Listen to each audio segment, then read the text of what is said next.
ወይዘሮ ሜላት በደረሰባት በድርጅቷ ላይ ከባድ ኪሳራ አቶ መስፍንና ወይዘሮ ሜላት ትልቅ ብጥብጥ ውስጥ ገብተዋል። ለመጀመሪያ ጊዜ አቶ መስፍን ወይዘሮ ሜላት ላይ እጁን አነሳባት። በጥፊ ሲመታት ማመን አቅቷት ነበር። ለአንድና ለመጨረሻ ጊዜ እኔ አንቺን አደራ መወጣት ስላቃተኝ ያበላሸሁትን ነገር አስተካክዬ ወደ ነበርኩበት ሀገር እመለሳለሁ ሲልም አስረግጦ ነገራት።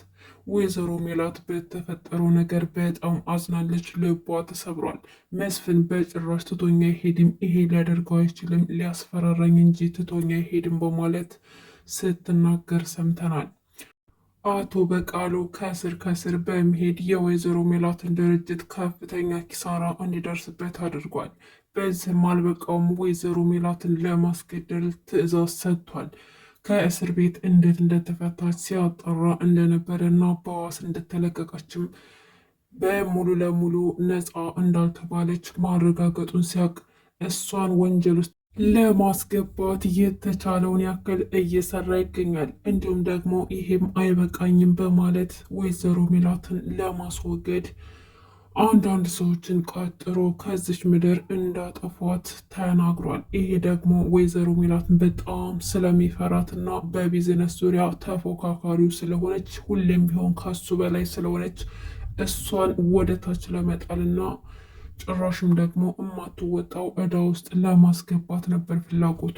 ወይዘሮ ሜላት ደግሞ ውድቀቱን ገና ካሁኑ ጀምረዋለች። ምክንያቱም በአቶ መስፍንና በወይዘሮ ሜላት መሀል ምንም ሰላም የለም። አንተነህ ኪሳራ እንዲደርስብኝ ያደረግከው፣ ለዚህ ሁሉ ኪሳራ አንተነህ፣ ምክንያቱ አንተን ባላምንህ ኖሮ እዚህ ኪሳራ ውስጥ አልገባም ነበር ብላ አቶ መስፍንን ትቆጣዋለች። አቶ መስፍን ደግሞ እዚህ ጋር ወዶ ያደረገው ነገር አይደለም። ከዚህ ሁሉ ኪሳራና ከዚህ ሁሉ ችግር በስተጀርባ ያለው አቶ በቃሉ ነው። እንግዲህ አቶ በቃሉ በዚህ ማረካም ባዩሽ ሞተች።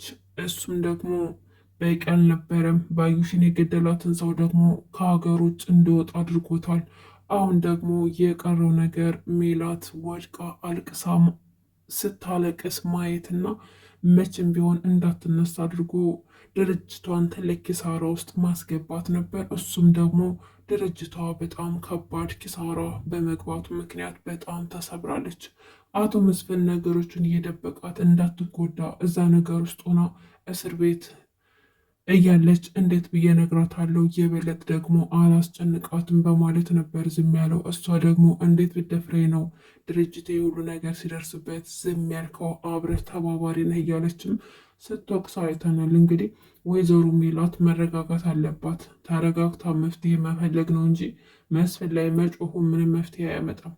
እሷ ግን ጭራሽ መስፍን ተማሩ ከቤት ወጥቶ ወደ ነበረበት ሀገር እንዲመለስ እያደረገችው ነው።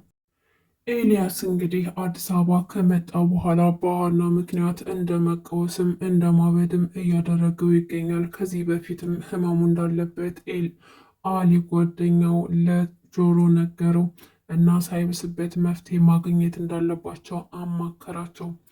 ጆሮም እንግዲህ ለኤልያስ ሲል ሀናን እየጀነጀናትና እያሳመናት ይገኛል።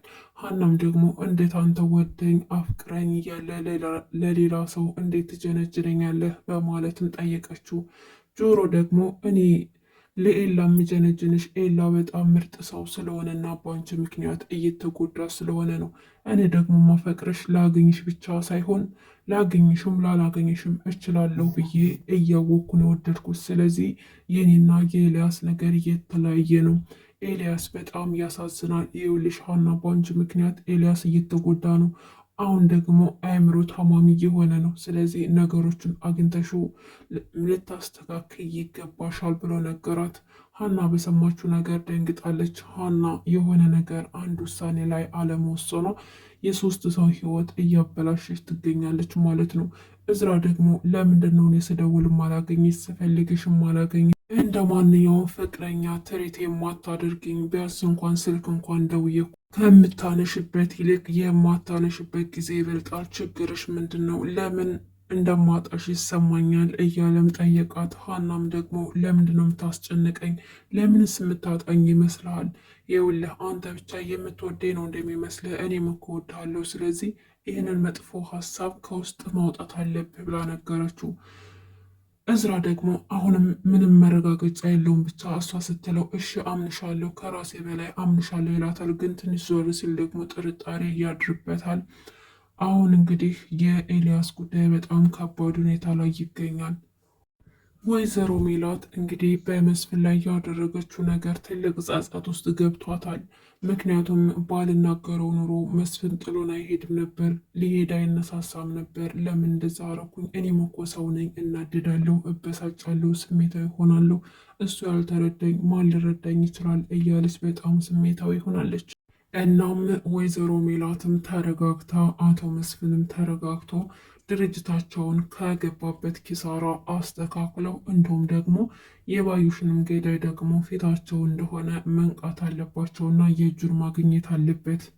የራሱን ስራ መስራት እየቻለ ሜላት ካልከሰረች እኔ ስራ መስራት አልችልም ብሎ ቆርጦ ተነስቷል። ይባስም ብሎ ደግሞ ሜላት እንድትገደል ትዕዛዝ ሰጥቷል። ሜላት በምንም ተአምር መሞት የለባትም።